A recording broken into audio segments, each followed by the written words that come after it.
यानी x का मान कितना आया, x बराबर आ गया अपना 4। x बराबर 4 आ गया है, ये आंसर नहीं आया, x का मान 4 आया है, x का मान रखेंगे अपन इनमें।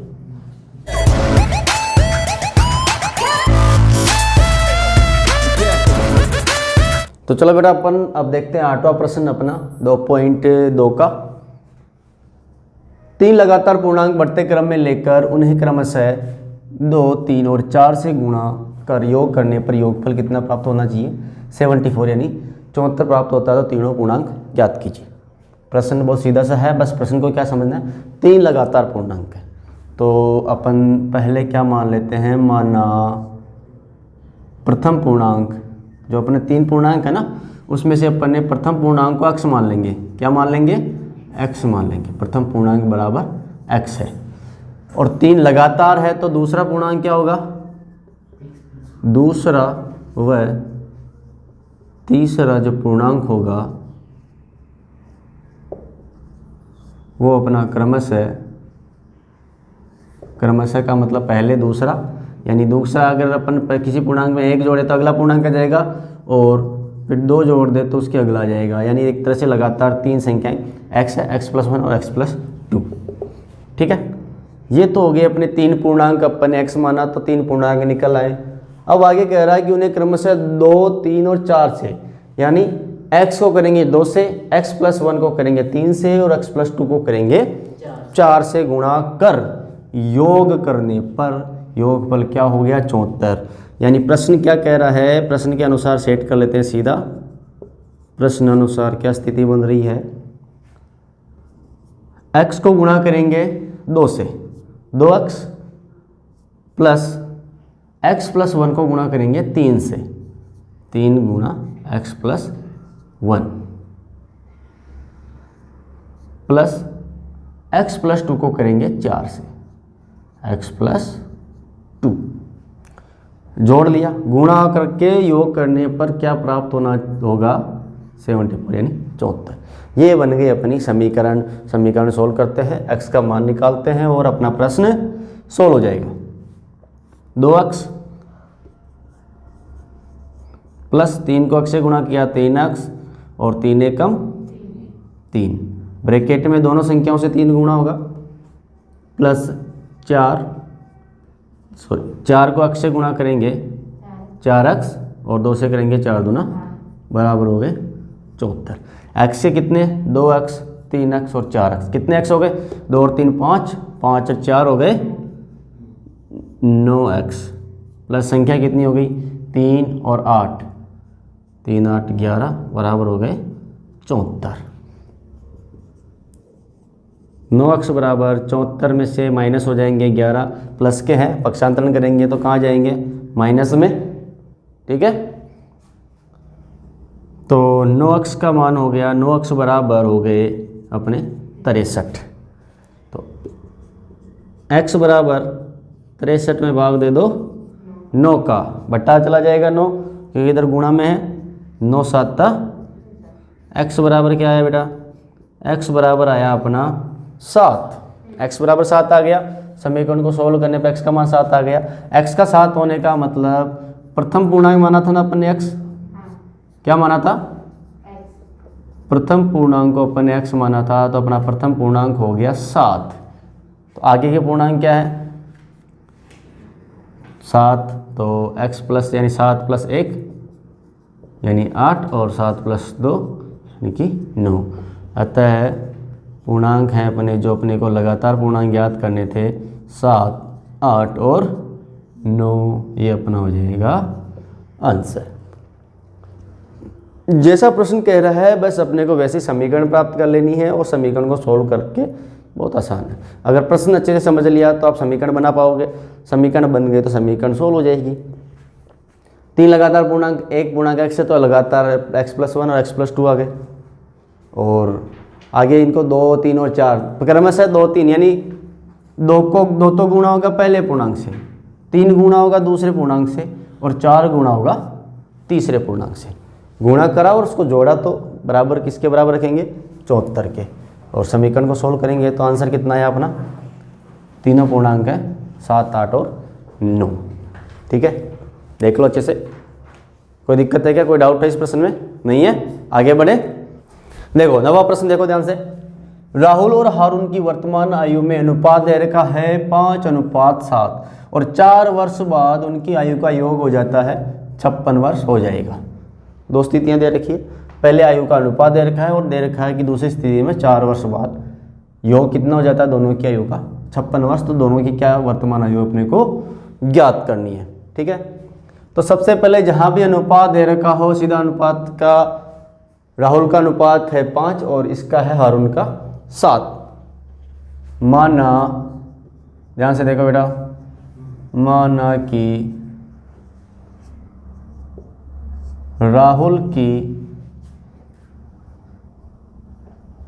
राहुल और हारून की वर्तमान आयु मानेंगे अपन, वर्तमान आयु क्रमशः 5x और 7x है। 5x आ जाएगी राहुल की और हारून की 7x। जहां भी अनुपात दे रखा हो, ऐसे प्रश्नों में अनुपात दे रखा हो तो सीधा अनुपातों के आगे x लगा के उन्हीं को मान लेंगे। ठीक है, 5:7 तो 5x और 7x इनकी आयु अपन ने मान ली। अब क्या दे रखा है, आगे की स्थिति दे रखी है 4 वर्ष बाद। 4 वर्ष बाद, 4 वर्ष बाद क्या स्थिति बनेगी, राहुल की उम्र कितनी हो जाएगी, 4 वर्ष बाद राहुल की आयु हो जाएगी, अभी वर्तमान आयु 5x है तो 4 वर्ष बाद 4 जुड़ जाएंगे, जोड़ दो, ये हो जाएगी राहुल की आयु।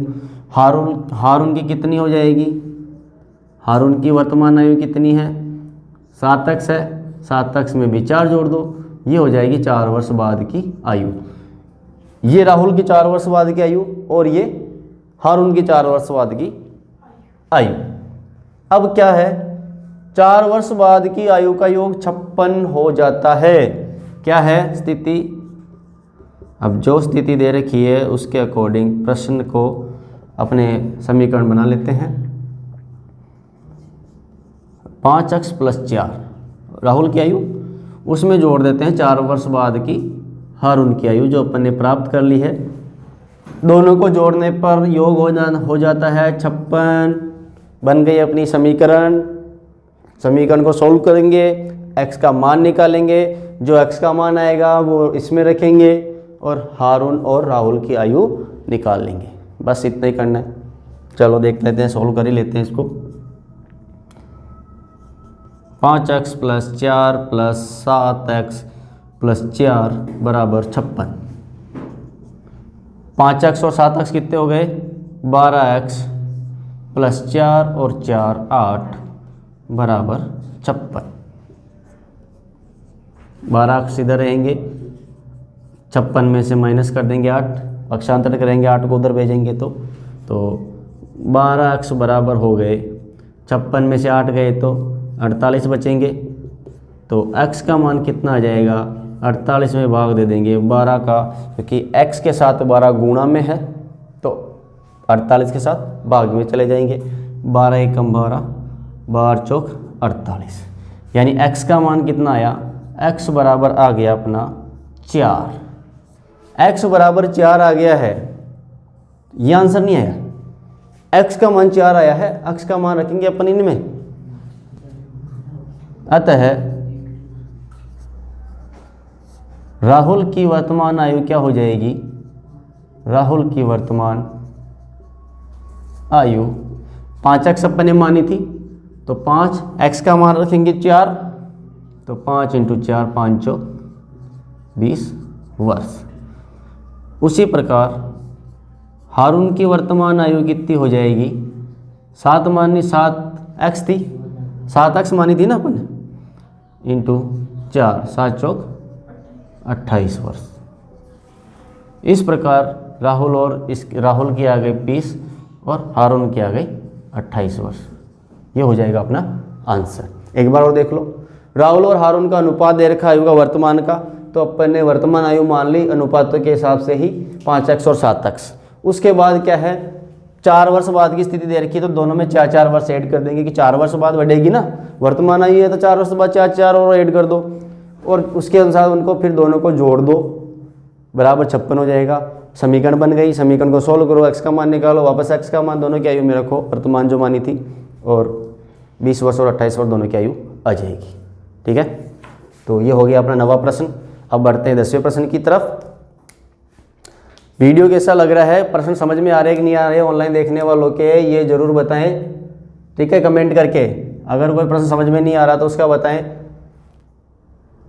और आपको कौन सी प्रश्नावली में, आरटी वालों को कौन सी प्रश्नावली में ज़्यादा दिक्कत आती है वो भी कमेंट करके बताएं, वो भी वीडियो जल्द लेके आएंगे आपके सामने। ठीक है, और जो ऑफलाइन पढ़ रहे हैं यहाँ पे उनको भी क्या दिक्कत आ रही है वो तो बताना ही है। बहुत ही जल्द ये कंप्लीट करने के बाद बोर्ड के एग्जाम से संबंधित अपन प्री बोर्ड की तैयारी भी करेंगे, मॉडल पेपर सॉल्व करेंगे इसी चैनल पे, गोपन क्लासेज पे। तो गोपन क्लासेज चैनल को सब्सक्राइब कर लेना है, बेल आइकन ऑन कर लेना है और प्रत्येक वीडियो को अच्छे से देख के लाइक, शेयर और कमेंट जरूर करें कि आपका वीडियो कैसा लगा है। ठीक है, कुछ चेंज करना है, आपको समझ में नहीं आ रहा है, ज़्यादा कोई फास्ट बोल रहे हैं, आवाज़ ठीक से आ रही है कि नहीं आ रही, जो भी है। देखो बेटा 10वां प्रश्न देखते हैं। किसी कक्षा में बालक और बालिकाओं की संख्या में अनुपात दे रखा है 7:5। बालक और बालिकाओं में, यानी अगर बालक 7 है तो बालिकाएं होंगी 5। इसी अनुपात में आगे बढ़ते हुए बालकों की संख्या क्या शर्त दे रखी है, यदि बालकों की संख्या बालिकाओं की संख्या से 8 अधिक है। किसकी संख्या से? बालिकाओं की संख्या से।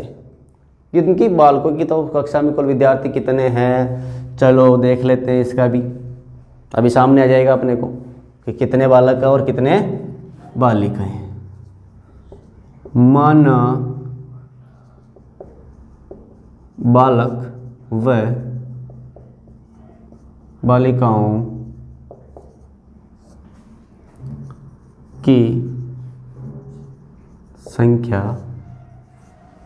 क्रमशः इसलिए कि सबसे पहले बालक है तो बालकों की मान लेंगे 7x और बालिकाओं की हो गई 5x है। 7x बालक और 5x बालिका है, ये अपन ने मान लिया है। उसके बाद आगे क्या दे रखा है कि बालकों की संख्या, यानी बालकों की संख्या तो 7x हो गई ना, मान लिया अपन ने 7x बालिकाओं की संख्या से, बालिकाओं की संख्या कितनी है 5x, इससे कितनी अधिक है भाई 8 अधिक है। बन गई अपनी समीकरण, बन गई ना रे, अरे बेटा बन गई ना समीकरण, बस ये बन गई। आपने यहाँ तक सही कर लिया तो आपके तो अपने आप हो जाएगा, आगे तो अपने आप हाथ चलेगा आपका, आपको कुछ नहीं करना है। कैसे चलेगा? 7x 5x इधर आ जाओ भाई, माइनस के हो गए, ये 8 हो गए बराबर के, बचे 2x बचे, 7x में से 5x गए तो इधर बचे 8, तो x बराबर क्या आ गया 8/2, गुणा में तो भाग में जाएगा, 2 से कट जाएगा, 2 चौके 8, x का मान आ गया 4। क्या मान आया x का मान आ गया 4। x का मान 4 आ गया तो इसका मतलब बालक कितने हैं? बालक है 7 × 4, x की जगह 4 रख देंगे, 7 चौक 28 बालक, और बालिकाएं कितनी हैं?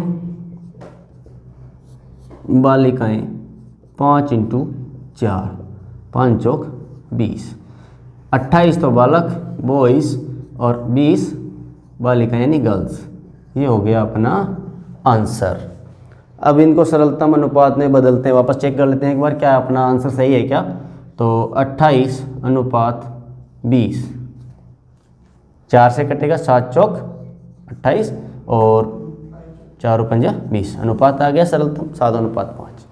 बालक कितने आए 28 और लड़कियां कितनी हैं 20 बालिकाएं। ठीक है बेटा, ये हो गया अपना प्रश्न नंबर 10। अब देखते हैं फटाफट प्रश्न नंबर 11। प्रश्न नंबर 11 क्या है? बाईचुंग के पिताजी उसके दादाजी से 26 वर्ष छोटे हैं और उससे 29 वर्ष बड़े हैं। यदि उन तीनों की आयु का योग 135 वर्ष है तो उनकी अलग अलग आयु ज्ञात करनी है। बहुत ही इंटरेस्टिंग लेकिन बहुत ही डापाचू करने वाला प्रश्न है बेटा। कैसे? अब यहाँ पे ये डिपेंड अपन माने x किसको माने, बाईचुंग के पिताजी उसके दादाजी से 26 वर्ष छोटे हैं और उससे 29 वर्ष। कंपैरिजन किसका दे रखा है? बाईचुंग के पिताजी का। तो अपन पिताजी की आयु को मान लेते हैं x। माना जो बाईचुंग के पिताजी हैं कि आयु बराबर है x वर्ष। पिताजी की तो आ गई x वर्ष, तो दादाजी की क्या होगी? दादाजी की आयु क्या दे रखा है? पिताजी है जो उसके दादाजी से 26 वर्ष छोटे हैं, मतलब दादाजी 26 वर्ष बड़े। अगर पिताजी x है तो दादाजी कितने हो गए? x प्लस 26 वर्ष। ध्यान रखना, गलती मत करना, यहाँ पे थोड़ी सी गड़बड़ क्या कर देगी? डापा चूक। अब आगे देखो, बाईचुंग की बात करते हैं। अब बचा कौन? बाईचुंग। चाइनीज हो गए। बाईचुंग की आयु, किसकी आयु? बाईचुंग की। पिताजी इसके 29 वर्ष बड़े हैं, मतलब पिताजी से 29 वर्ष छोटा है बाईचुंग। ठीक है, तो पिताजी x है तो 29 कम कर लो भाई, ये बाईचुंग आ गए। बाईचुंग महोदय कितने? 29 वर्ष छोटे हैं, तो बाईचुंग की उम्र हो गई x माइनस 29। अब अपने पास तीनों की उम्र आ गई। अब अपन क्या दे रखा? तीनों की आयु का योग। तीनों की आयु का योग दे रखा है, यानी कि x प्लस दूसरे की आयु दादाजी की हो गई x प्लस 26 और बाईचुंग की हो गई x माइनस 29 बराबर है 135। बस यहाँ तक सही आ गए तो फिर अपने आप ही फिसल के ठिकाने लग जाओगे। x प्लस का x बराबर हो गए 3x प्लस 26 प्लस के और माइनस के 29, तो अपने बचेंगे यहाँ पे -3। कितने? माइनस के 3 ज़्यादा, माइनस के 3 बचेंगे, बराबर हो गए 135। तो सबसे पहले तो अपन यहाँ से अपने 3 को हटाते हैं, तो 135 में प्लस हो जाएगा 3। ठीक है, अब उसके बाद x को हटाते हैं, सॉरी 3 को हटाते हैं, तो ये हो गए 138/3। 3 से कट रहा है क्या भाई? देखते हैं। 3 का 3 चौक 12 और 3 छंग 18, 46, यानी x का मान आ गया अपने 46। क्या मान आया x का? 46 आया। x कौन थे? x थी पिताजी की आयु, अतः पिताजी की जो आयु अपन ने x मानी थी, अब वो x की जगह क्या हो गई? x का मान आ गया 46 वर्ष। दादाजी की उम्र क्या हो जाएगी? दादाजी की आयु x प्लस यानी 46 x का मान, उसमें 26 वर्ष और जोड़ दो, क्या हो जाएंगे? 72 वर्ष हो जाएगी दादाजी की आयु। और तीसरा बचा बाईचुंग खुद। तो बाईचुंग तो कितना साल छोटा है? बाईचुंग की आयु, बाईचुंग तो 29 साल छोटा है, तो 29 साल छोटे कर दो, 46 में से 29 निकाल दो, कितने तो बचेंगे? 17 वर्ष। 46 वर्ष पिताजी, 72 वर्ष दादाजी और 17 वर्ष खुद बाईचुंग। 12वां प्रश्न क्या कह रहा है? 15 वर्ष बाद रवि की आयु उसकी वर्तमान आयु से 4 गुनी हो जाएगी। कितने वर्ष बाद? 15 वर्ष बाद वर्तमान आयु ज्ञात करनी है, तो फटाफट देख लो, फटाफट सोल्व कर लेते हैं। माना कि वर्तमान आयु वही क्या है अपनी जो x मान रहे हैं, x क्या है? वर्ष, x वर्ष है, तो वर्तमान आयु x है, तो 15 वर्ष बाद क्या होगा? 15 वर्ष बाद 4 गुनी हो जाएगी। अभी x है तो 15 वर्ष, यानी अभी x है तो x प्लस 15 बराबर x की 4 गुनी हो जाएगी, खुद की 4 गुनी हो जाएगी 15 वर्ष बाद में। चलो समीकरण बन गई अपनी, x को इधर लाते हैं, x माइनस 4x बराबर माइनस के 15। इसको उधर ले जाए, इसको इधर ले जाए, या ऐसे भी कर सकते हैं, जरूरी नहीं कि या ऐसा भी कर सकते हैं, देखो कि x को उधर भेजेंगे तो 15 बराबर 4x माइनस x, पक्षांत इसको ले जाते हैं RHS में, इसको लाते हैं LHS में, तो उसमें क्योंकि पूरा ही आ रहा है तो उससे चेंज नहीं होगा, 4x माइनस x बराबर 15 लिख सकते हैं ऐसा। 3x बराबर हो गए 15, तो x बराबर हो गया 15/3, 3 एकम 3, 3 पंजे 15, x का मान आ गया 5। x का मान 5 आ गया तो वर्तमान आयु कितनी हो गई भाई? वर्तमान आयु किसकी? रवि की, बराबर 5 वर्ष। ये हो गया अपना आंसर। ठीक है, बहुत ईजी प्रश्न है, बस सीधा समझो x माना वर्तमान को और 15 वर्ष बाद यानी x + 15 रख दिया और 4 गुनी हो जाएगी, जो x की 4 गुनी समीकरण बनी। समीकरण से अपने x का मान निकाला और हो गया अपना प्रश्न सॉल्व। चलो बेटा 13वां प्रश्न।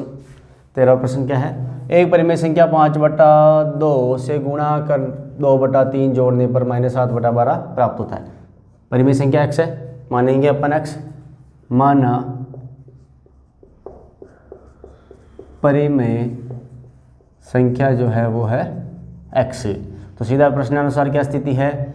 x को 5/2 से गुणा करते हैं, उसके बाद उसमें 2/3 जोड़ते हैं, तो आंसर क्या आता है? बराबर आता है 7/12। बस इसी को सॉल्व करते हैं, अपनी समीकरण बन गई है, यानी कि 5x/2 + 2/3 बराबर -7/12। x से 5x 5 गुणा होगा 5x हो गया, ये सीधा गुणा होगा 2 × 6 और 3 × 5 15x हो गए, ये प्लस 3 का भाग गया 2 दूनी 4 बराबर -7/12। ठीक है, इस 6 को उधर भेजेंगे तो क्या हो जाएगा? 15x + 4 बराबर -7 से गुणा हो जाएगा 6, नीचे क्या है? नीचे भाग में, तो उधर पक्षांतर होते ही गुणा हो जाएगा, तो 15x + 4 बराबर 7 × 42 -42/12। ठीक है, इधर देखते हैं 15x बराबर क्या होगा? -42, यहाँ -42 बटा काट सकते हैं, कट रहा है क्या? 6 से कट जाएगा, 6 दूनी 12 और 6 7 42, यानी कि ये हो गया -7/2 और इधर 4 इधर जाएगा, 4 क्या हो जाएगा? माइनस में जाएगा 4, तो 15x बराबर हो गया सीधा -7 और 4 दूना 8 -8/2। ठीक है, ये अपन ने सोल्व किया, कुछ नहीं, एक है, तो भिन्न का माइनस करा तो -8/2, तो 15x, ये 2 इधर भाग में, तो इधर आके क्या हो जाएगा? गुणा में हो जाएगा, किससे गुणा का? 15 से, तो 15 दूना 30x हो जाएगा। 30x बराबर माइनस क्या हो गए? -15, माइनस के 7 और -8 कितने हो गए? -15, तो x बराबर क्या होगा? -15/30। 30 गुणा में तो भाग में चला जाएगा, 15 1 15 दूना 30, क्या है आंसर? 1/2। x का क्या मान हो जाएगा? -1/2। x का मान क्या हो जाएगा? -1/2। अतः परिमेय संख्या क्या है? परिमेय संख्या बराबर -1/2 है। ये हो गया अपना आंसर। ठीक है, देख लो एक बार। चलो बेटा 14 प्रश्न क्या कह रहा है? 14 प्रश्न है कि लक्ष्मी एक बैंक में खजांची है, बैंक में खजांची है और उसके पास नोटों की संख्या क्या है? 100, 50 व 10 रुपए के नोट हैं और नोटों की संख्या का अनुपात है 2:3:5। ठीक है, ये है, तो अपन, और उनका मूल्य कितना दे रखा है? उनका मूल्य दे रखा है 4 लाख रुपए। तो माना जो 100, 50 व 10 रुपए के जो नोट है ना, नोटों की संख्या, जहाँ अनुपात दे रखा है अपन ने उन संख्या को उसी अनुपात में मान लेते हैं। मैंने बताया था कि जहाँ अनुपात दे रखा है सीधा उनके x लगा हुआ वही संख्या बन जाएगी। 2x, 3x और 5x है। 2x कौन है? 100 के नोट, 3x किसके हैं? 50 के नोट और 5x किसके नोट है? 10 के नोट है। ठीक है, ये अपन ने मान लिया। और उनका कुल मूल्य दे रखा है 4 लाख। तो सबसे पहले कि देखो 100 के नोट कितने हैं, 100 के नोट कितने, 100 के नोट तो अपन ने मान लिए 2 अक्ष है, लेकिन 100 के नोटों का मूल्य कितना है, 100 के नोटों का मूल्य कितना है भाई। 100 के 2 अक्ष नोट है, मान के जो 100 के 2 नोट है तो मूल्य कितना हो 200 रुपये, 5 नोट हो तो 500 रुपये, जहाँ 2 अक्ष है तो 100 गुणा 2 अक्ष बराबर कितने अक्ष हो गए 200, ये आ गए 100 के नोटों का मूल्य। 50 के नोटों का मूल्य कितना है, 50 के नोटों का मूल्य बराबर, 50 के कितने नोट है भाई 3 अक्ष है, तो इनका मूल्य होगा 50 इंटू 3 अक्ष यानी 150 एक्स इनका मूल्य हो गया रुपए में, इसमें रुपए में। और 10 के नोटों का मूल्य कितना हो जाएगा, 10 के नोटों का मूल्य हो जाएगा, 10 के कितने नोट हैं 5 अक्ष है, तो 50 अक्ष इनका मूल्य हो गया। ये तो निकाला अपन ने, जो अपने संख्या एक्स मानी थी एक्स में, तो मूल्य ये तो इतने रुपए तो इनका मूल्य हो गया। आगे स्थिति क्या है कि इनका टोटल मूल्य 4 लाख है, यानी प्रश्न क्या कह रहा है, प्रश्नानुसार नेक्स्ट जो सिचुएशन बन रही है कि हम इन सबको जोड़ें तो 4 लाख आने चाहिए। तो जोड़ लेते हैं भाई, 200x plus 150x plus 50x, यानी सबके मूल्य को जोड़ के किसके बराबर आना है, वो मूल्य आ रहा है अपना 4 लाख के बराबर। ठीक है, 200 और 150 और 200 सॉरी 50 200 200 400x हो गए, कितने x हो गए 400x बराबर 4 लाख है। तो x बराबर क्या होगा बेटा, x बराबर होगा 4 लाख में भाग दे लेंगे किसका, बटा में चला जाएगा 400, 2 जीरो से 2 जीरो कट गए, 4000 में 4 का भाग देंगे कितनी बार जाएगा 1000 बार, तो x का मान आ गया 1000। क्या मान आया x का 1000। अब x का मान 1000 आ गया तो x की जगह रख देते हैं और प्रत्येक के नोटों की संख्या अपनी आ जाएगी। तो अब निकालते हैं 100 के कितने नोट थे, 100 के नोट थे 2 अक्ष यानी 2 इंटू 1000, ये बराबर हो गए 2000, तो हो गए 100 के नोट। 50 के नोट कितने थे, 50 के नोट थे 3 इंटू 1000 यानी कि 3000 हो गए 50 के नोट। और 10 के नोट कितने हैं, 10 के नोट हैं 5 अक्ष कितने माने 5 अक्ष है ना, 5 इंटू 1000 बराबर 5000। तो ये अपने आंसर हो जाएंगे 2000 तो 100 के नोट, 3000 50 के और 5000 10 के नोट। ठीक है,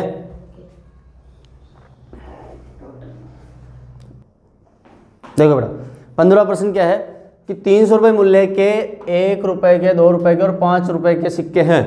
ठीक है, और जो सिचुएशन क्या है, 2 रुपये के जो सिक्कों की संख्या है वो 5 वाले सिक्कों की संख्या की तिगुनी है और टोटल संख्या दे रखी है सिक्कों की 160 रुपये। अपने क्या ज्ञात करना है, प्रत्येक के कितने कितने सिक्के हैं। क्या मानेंगे x फटाफट देख लो, माना जो 5 वाले सिक्के मानेंगे अपन, 5 के सिक्के बराबर है x। 5 के क्यों मानेंगे, क्योंकि 5 वाले सिक्कों से तुलना कर रखी है। तो 2 रुपये वाले सिक्के कितने होंगे, 2 के सिक्के हो जाएंगे। 5 के वाले सिक्कों की संख्या की तिगुनी है, यानी 5 वाले x है तो तिगुनी कितनी हो गई 3x। और इसमें 2 के सिक्के क्या दे रखे हैं, 5 वाले सिक्कों से तिगुने। जब 5 वाले x है तो 2 वाले कितने हो जाएंगे 3x। ठीक है, और टोटल संख्या कितनी है, 1 रुपये के सिक्के कितने हो गए भाई। अब बचे अपने पास 1 के सिक्के। 1 के सिक्के कितने होंगे 160, तो टोटल सिक्के हैं। और 160 में से अपन बाकी निकाल दें x प्लस 3x, यानी 5 और 2 के सिक्के, तो कितने बचेंगे अपने पास, केवल 1 के सिक्के बचेंगे। चलो ये 1 के सिक्के हो गए। अब आगे देखते हैं,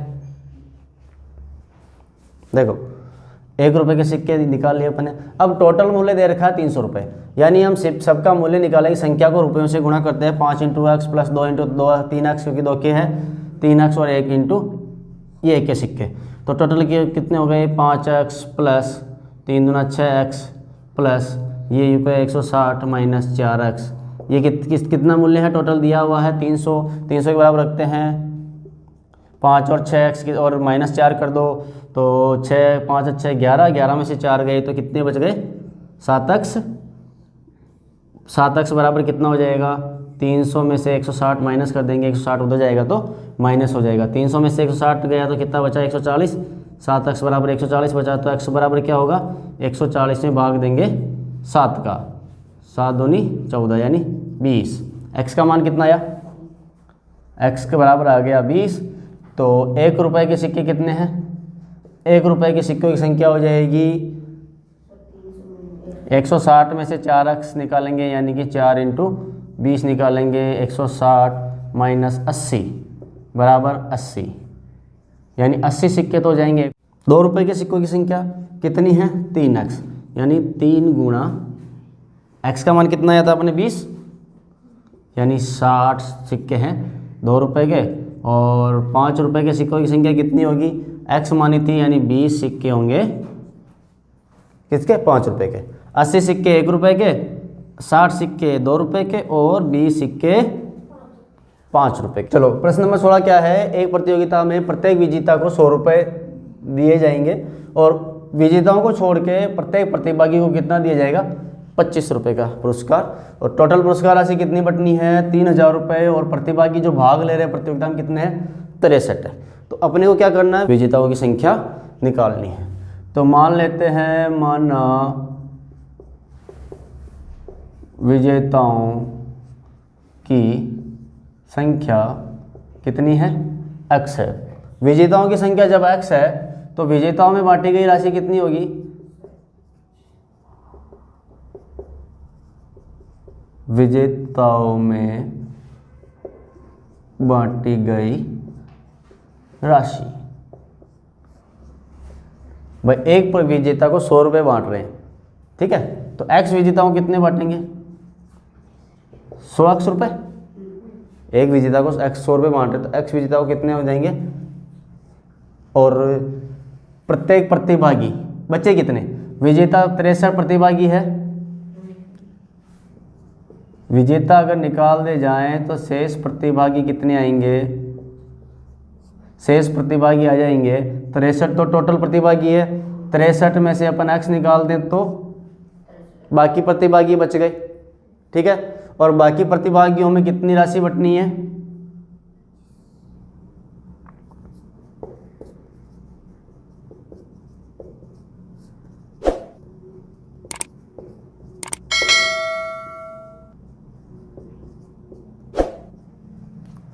तिरसठ माइनस x तो प्रतिभागी और प्रत्येक को 25 रुपये बांटने हैं। इसका मतलब 25 इंटू 63 माइनस x ये प्रतिभागियों में राशि बटेगी और ये विजेताओं में बटेगी। तो प्रश्न क्या कह रहा है टोटल राशि कितनी है 3000। तो बनाते हैं समीकरण कि 100x तो विजेताओं में बटी और 25 इंटू 63 माइनस x बटी उपविजेताओं में। तो दोनों का टोटल कितना हो जाना चाहिए 3000 क्योंकि राशि 3000 की थी। चलो सोल्व कर लो फटाफट। 100x प्लस 25 को 63 से गुणा करेंगे 25 थी 75 और 25 छक्की 150। 150 और 7 कितने होते हैं 157 यानी 1575 माइनस 25 को x से गुणा करेंगे तो 25x बराबर हो गए 3000 ठीक है। 100x और माइनस 25x तो 75x हो गए। 75x बराबर 3000 में से माइनस हो जाएंगे ये प्लस की है तो 1575।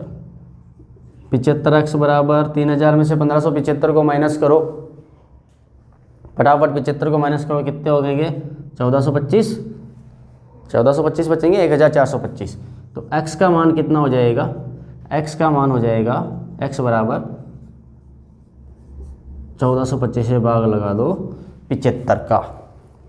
डायरेक्ट 75 से कट नहीं रहे तो 25 का भाग लगा दो। 25 थी 75 और ये कटेंगे 25 से कितने बार 25 थी 25 पंजे 125 कितनी बार कटेंगे बताओ तो 17 175 बच गए। तो 15 साते कितने बच गए 17 बच गए। 15 साते 75। ये हो गया 57/3। 3 से फिर कट रहा है क्या, 3 से कट जाएगा, 3 एकम 3, 3 9 27 यानी 19 बार। तो x का मान कितना आ गया, x बराबर आ गया 19। x क्या माना था अपन ने, विजेताओं की संख्या, अतः विजेताओं की संख्या हो जाएगी 19। ठीक है बेटा, ये हो गया अपना प्रश्न नंबर 16 सोल्व। इसी के साथ अपनी प्रश्नावली जो थोड़ी सी लंबी थी और वीडियो का भी लंबा होगा तो, लेकिन परेशान ना हो, और बहुत ही अच्छे से समझाने की कोशिश की है। एक बार वीडियो को अच्छे से देख लें, प्रश्नों को समझ लें, पॉज करके दोबारा देख लें और ज़्यादा से ज़्यादा दोस्तों के साथ शेयर जरूर करें। बहुत इंपॉर्टेंट प्रश्नावली है। कोई प्रश्न है तो कमेंट करके जरूर बताएं, और कोई डाउट है तो बताएं। बस एक चीज़ है कि प्रश्नों को, वीडियो को पूरा देखना है, प्रत्येक प्रश्न को अच्छे से समझना है। फिर भी कोई डाउट रह जाता है तो कमेंट करके बताना है।